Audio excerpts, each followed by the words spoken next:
So, eto na nga yung pinakabagong budget phone galing sa Xiaomi, and this is a Xiaomi Redmi 15C. C is for camera. I think guys, for the cash na hindi masyadong malaki, like budget lang, baka eto na yung para sa inyo. Especially if you're looking for a camera phone. For the price of 4,000 to 6,000 pesos, eto guys ay meron ng up to 8GB of RAM plus 256GB of storage, 6,000 mAh battery with 33 watts of fast charging, 120Hz refresh rate pagdating sa kanyang display, and 50MP pagdating sa kanyang camera. Yes, para na siyang all-in-one. One for all. Ha? Tama ba yun? Ang point ko lang dito is, sulit nga ba talaga to? Or baka maghanap ka na lang sa ibang brand? Well, yan yung pag-uusapan natin. Dahil nga, a lot of you guys, syempre, gusto pa rin yung isang brand na mas matagal or mas trusted na. And isa si Xiaomi pagdating doon. Kaya naman, in this video, pag-uusapan natin kung sulit nga ba talaga itong bilhin or kung okay nga ba talaga siya. Dahil nga, magkakaroon tayo ng quick unboxing for review, and we'll start in 3, 2, 1. Let's go!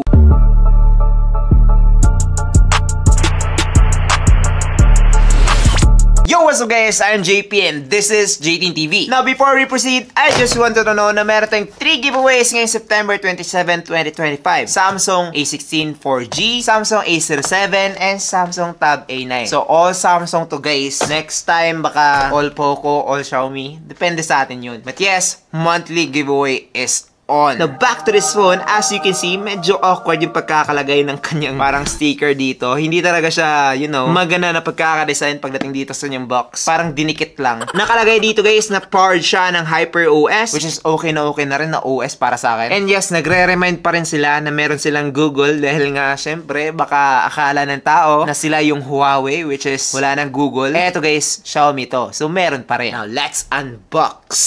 Ay, excited ako dito. Uy! So, ang unang bubungad pala sa atin dito guys is yung mismong smartphone kagad. Dito sa harapan nakalagay yung kanyang mga main specs, and dito naman sa likod yung itsura niya. Syempre, hindi nyo makikita. Meron pang plastic. Mamaya na yan. After ng phone, dito naman tayo sa mini box. Sa likod nakalagay yung kanyang SIM ejector pin, and kapag binuksan naman natin to, nandito yung kanyang mga paperwork. Tapos, dito rin nakalagay yung kanyang clear case.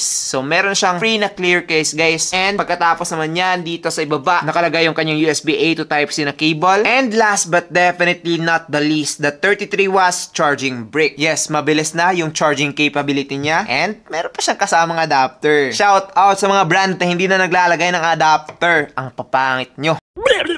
But yes, kompletong-kompleto naman yung kanyang packaging since hindi na talaga sila naglalagay ng earphones. Sayang lang. But yes, mura naman yung mga earphones ngayon. Bumili na lang kayo, di ba? Now, eto na nga yung phone. Just look at that. Napakaganda, di ba? Especially at this color na black. Napaka-amazing niya, guys. All black from the back to the side. Even yung screen niya, di ba, black?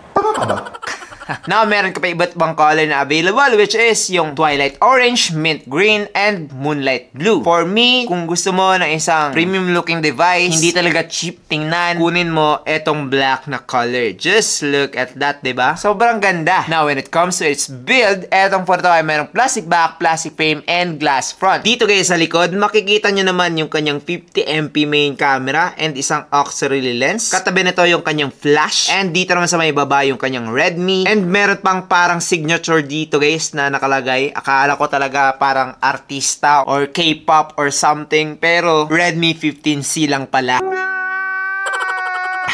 I thought na meron, you know, sikat na celebrity yung nag-sign para sponsor. Na, dito naman sa kanyang mga buttons and ports. Sa ibaba guys, nakalagay yung kanyang 3.5mm port, microphone, Type-C port, and speaker grills. Dito naman sa right side, nakalagay yung kanyang power button and yung kanyang volume rockers. Dito naman sa left side, nakalagay yung kanyang SIM card tray, which is nagsusupport na ng 2 SIM card plus 1 SD card. And sa top naman, wala tayong makikita. So far guys, unlike sa mga other Redmi or Xiaomi phones, ito ay walang IR blaster na kasama. So, take note of that. But yes, etong phone ito ay medyo may kabigatan dahil nga malaki siya, and malaki rin yung kanyang battery. This way, 205 grams. So kapag 100 user ka lang, medyo mahirapan ka sa kanyang laki and bigat at the same time. But don't worry dahil nga mas mabigat pa yung mga other premium phones compared to this one. So I'm pretty sure na okay lang to. Now, unlike the other brands at this price point na nag-offer na ng mga drop resistant or like up to 1.5 meter na drop, pwede daw. Etong phone ito guys ay hindi po ganun. So be careful careful lang sa mga naglalaro ng scatter dyan. Pag natalo, huwag nyo tong itatapon. Double loss talaga kayo. Talo na, nasira pa yung cellphone.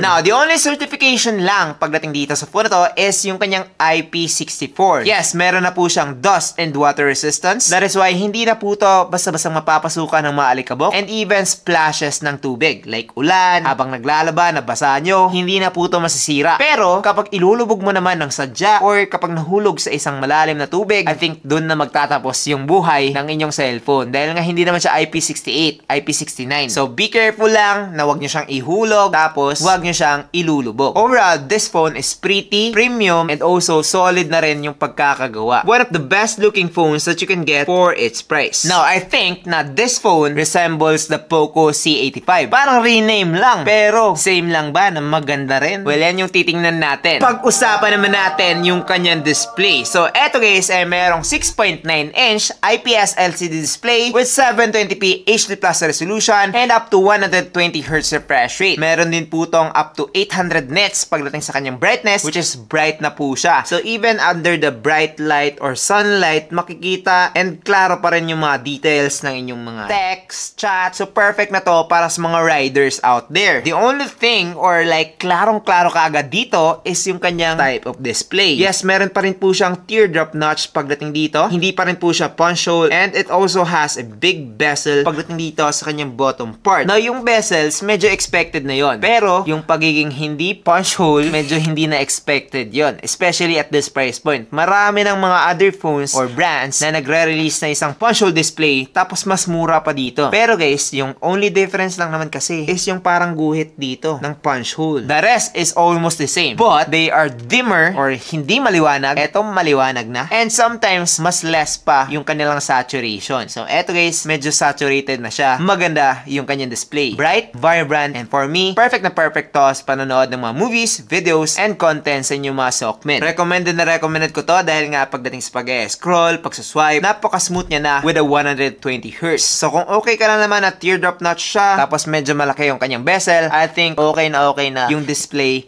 netong phone na to. Bright, vibrant, and wonderful na rin. Now, let's proceed pagdating dito sa performance nitong Redmi 15C. Spoil ko lang, hindi po to pang gaming. Yun lang. Eto guys, ay meron ng Unreal 15 with HyperOS 2. And pagdating sa kanyang processor, etong phone na to ay merong MediaTek Helio G81 Ultra with octa-core CPU up to 2GHz and Mali G52 MC2 naman pagdating sa kanyang GPU. Tinest ko naman to pagdating sa gaming and Antutu benchmark, of course. The only thing I noticed is that hindi naman talaga ganito kalaki yung score dati ng Antutu benchmark. Pero ngayon, ang laki na. Sa version 11 ng Antutu benchmark guys, I think medyo boosted yung mga Xiaomi phones. Dahil nga, as you can see, 368,000 na siya. Halos 400k na sa isang G81 Ultra. Halos pang G99 na yan guys, or G100. But yes, sabi sa research ko naman, it's because of the HyperOS and the big RAM. So, ito kasing unit ko ngayon is 6GB of RAM na compared sa mga other competitors out there at this price point na 4GB of RAM lang. Eto guys is much smoother and mas maganda daw yung magiging experience nyo. Smooth din kasi naman etong HyperOS ng Xiaomi. The only problem here is that meron siyang mga bloatware na kung tawagin. Eto guys, yung mga unwanted apps na nakalagay na mismo sa phone even after just setting it up. Yes, so pagka-setup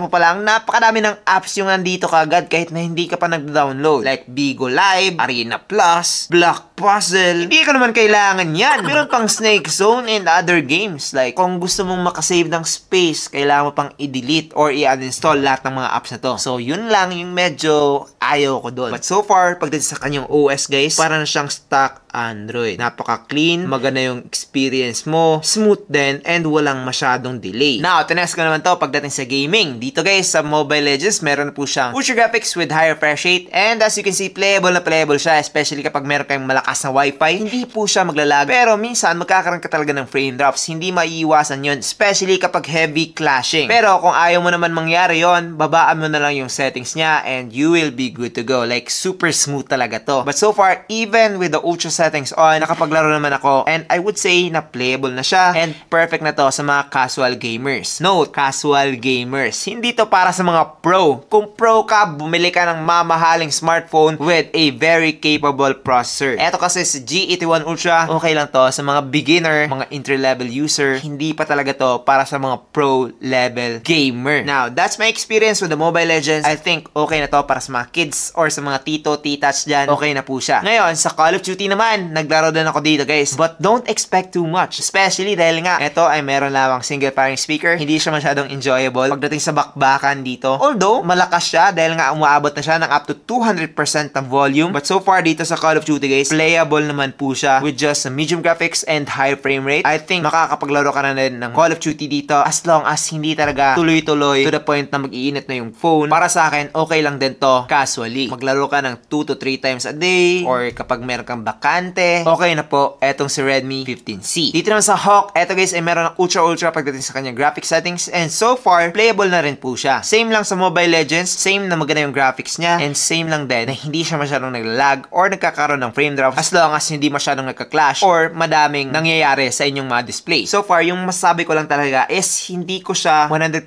recommended sa mga gamers lang talaga. I think guys, you should go for something more like Helio G100, Helio G200. Yun yung mga okay. Or kung gusto mo talagang sulitin yung pera mo, bumili ka ng at least Dimensity 7300 5G na smartphone. And that way, tatagal and then pang gaming na rin. Pero eto guys, pang casual gamer lang to. Sa mga normal na tao lang, like mayroong mga trabaho or mga estudyante, mayroong mga assignments, hindi na nakapaglaro talaga. Eto, perfect na perfect nito. Social media use, Facebook, multitasking, YouTube, TikTok, wala tong problema guys. Pwede ka na mag-switch ng maraming apps dahil nga again, meron siyang up to 8 GB of RAM. Now, let's talk about that. Meron siyang 4 variants na available. 4128, 6128, and 8256 GB. Yung presyo naman nito guys is 4,899 sa 4128, 5,399 naman pagdating sa 6128, and 6,199 naman pagdating sa 8256 GB. Ngayon, kung papipiliin lang naman ako, I think tamang-tama tong napili ko, which is 6128. Mas lamang na siya sa mga other competitors na meron lamang 4 GB of RAM. Meron ng ibang 464 lang. Napakakulang pagdating sa RAM and storage. Eto guys, perfect na to. Pero kung gusto mo namang i-level up pa with the bigger RAM, 8256 GB, okay pa rin siya for me. Depende lang talaga sa budget nyo yun, but yan yung mga presyo kapag nag-sale. And I would always recommend you to buy a phone kapag on sale. Wag kapag SRP. Wag. Masisira yung buhay mo. Wag mong subukan. Masisira ang buhay mo. Imaginein mo, bumili ka na isang 9,000 pesos na smartphone tapos nung nag-sale, 7,500. Hindi ka ba masasaktan? Ang tigas mo naman. Now, kidding aside, dito naman tayo sa napakagandang part about this phone, which is the battery. Meron na siyang 6,000 mAh battery with 33 watts of fast charging. And yung 6,000 mAh, makunat. Yes, tinest ko talaga to. Napakatagal niya malobat. Nag-watch ako dito ng mga videos, scroll sa Facebook, and more. Umaabot ako ng up to 2 days kapag naka-wifi lang. Siguro kapag naka-mobile data, abot ka lang ng 1 day for sure. Dahil nga medyo battery consuming talaga yon. But with Wi-Fi, tapos normal lang na paggamit, like yung mga daily task lang, up to 2 days ka talaga with this phone. Ngayon, sa charging naman, etong phone na to ay makaka-charge na ng 0 to 50% in just 32 minutes. Napakabilis, diba? 33 watts na kasi to. Kung gusto mo na isang malaki, makuna, tapos mabilis din na charging, eto yung phone na hinahanap mo. Like I've said, katulad na to ng Poco C85. Depende na talaga sa inyo kung anong gusto nyong variant. Same lang. Parang yung nag-quiz, tapos katabi mo yung best friend mo, nagkopyahan. Na siguro, kapag subscriber na kita, napanood mo yung review ko ng Poco C85, nag-usap tayo sa camera. Napakaganda nun, diba? Same lang din to. Yes, let's talk about the camera. So, etong phone na to ay merong 50MP main camera, auxiliary lens, and 8MP naman pagdating sa kanyang selfie camera. Eto guys, ay napaka-sharp na. Maganda yung colors niya, and okay na talaga photo-wise. This is one of the best phone that you can get when it comes to the camera. Yung tipong mapapasabi yung nakakita ng picture mo na, kuha ba yan ng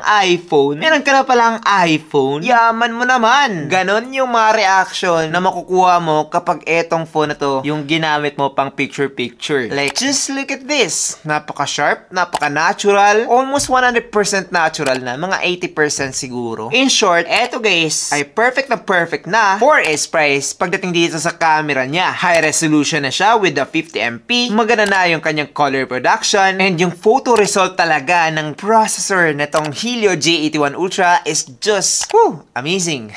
Na-speechless ako dun. Camera-wise, I recommend you to buy this phone right here. Para sa po sila ng Poco C85, napakaganda talaga ng kanyang camera pagdating sa photo. Ngayon, sa video naman, eto guys ay makakakuha na ng 1080p at 30fps pagdating sa both back and front camera niya. Ngayon, try natin. So, eto guys, yung video quality using the Redmi 15C. Ano sa tingin nyo? Okay ba? Comment down below. Eto yung kanyang back camera. Now, let's try the selfie camera. Now, eto naman guys, yung selfie video camera. Just look at that. See how clear?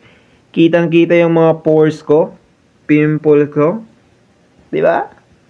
Ang ganda! Oh my God! Yes! As expected, maganda talaga yung video quality nitong Redmi 15C. CS4 camera nga, diba? Ulit-ulit ba tayo? Ganun pa rin talaga yung masabi ko, guys. Amazing! Wow! At this price point, makakakuha na pala ng ganito kaganda. The only downside lang, yes, syempre, meron pa rin talagang downside. Mura lang to. Hindi to perfect. Ito ay walang OIS or even EIS pagdating sa kanyang video quality. Kaya naman medyo maalog po siya. Nagbablog kayo sa labas. Like, kapag maalog yung paghawak nyo ng phone, medyo maalog din yung result. Pero, kapag nakalagay lang naman sa tripod or nilagay mo lang sa table, tapos sayo-sayo ka dyan, okay lang yung kanyang video quality na mapuproduce. Now, syempre, kapag ganitong mga murang smartphone, it is perfect or it is good when maganda rin yung inyong lighting. Yes. So, kapag hindi maganda yung inyong lighting, syempre, pangit din yung makukuha yung result with this phone. Hindi kasi ito amazing or napakaganda kapag low light. Pero, kapag when there's enough lighting, makakakuha ka talaga ng mga amazing photos and videos using this Redmi 15C. Same na same yung experience ko with the Poco C85. Amazed ako pagdating dito sa camera nitong phone ito. Now, syempre, let's talk about the cons pagdating dito sa phone ito. So, unang-una, eto guys ay medyo mas mahal pagdating sa kanyang SRP compared sa Poco C85. So, kapag hindi ka naman talaga mapili, neutral ka lang naman talaga sa Poco and Redmi, I suggest you watch my Poco C85 review. Yung only difference na talaga nila is yung kanyang camera bump dito, which is inangat ng konti. Pero, the rest, same na same lang talaga. Even nga yung cursive na pangalan niya dito, like yung parang sign, andun din yan sa Poco C85. Akala mo talaga, original or siya lang yung nakaisip. Pero, again, nagkopyahan. Eto guys, hindi talaga pang gaming. Hindi siya masyadong quick pagdating sa pag-open ng apps. Dahil nga, eto ay merong eMMC instead of UFS. Which is para sa akin, I think for this price point, hindi pa naman talaga tayo nag-expect ng UFS. Dahil nga, mura pa naman to. Pero kapag 8K or 9K na to, siguro maghanap na tayo ng UFS doon. So, downside yon na hindi masyadong downside. Tama ba yun? Tapos, yung kanyang display naman, hindi pa masyadong polished. Dapat punch hole na to. And dapat hindi masyadong malaki yung kanyang bezel sa ibaba. But, unlike the other phones at this price point na meron lamang 6.6 or 6.7 inch, eto kasi guys ay 6.9 inch na. Like ganito yung Pro Max ko, eto naman siya. Medyo mas malaki and mas mahaba pa. Etong si Redmi 15C. Pag-isipan nyo yung mabuti, depende na talaga sa inyo yan. But for me, sulit na sulit talaga to dahil nga again sa kanyang camera. Amazing talaga to guys. Now, I guess yun lang naman dito sa video na to. Kung naghahanap kayo kung saan nyo pwedeng bilhin itong phone na to, maglalagay na lang ako ng link down sa description box para hindi kayo ma-scam. Yan po ang Xiaomi official store sa Shopee. And guys, again, don't be scammed. Kung halimbawa lang, etong phone na to na 5,000 to 6,000 pesos yung price range niya, tapos binibentang 2,000 pesos online, hindi po yan legit. Huwag kayong maniwala. Siyempre, yung dadating sa inyo, bato. So, take that as an advice sa isang palaging nag-order online. Hindi pa naman tayo in-sponsoran, so wala tayong choice, diba? Kaya naman, again, beware lang. Marami nang nagsisale, pero kapag too good to be true, it probably is. Now, don't forget about our upcoming giveaway. And yes, that's pretty much it for this video. I hope na nag-enjoy kayo. I'm JP and this is JTTV. Thank you for watching and God bless. Bye-bye.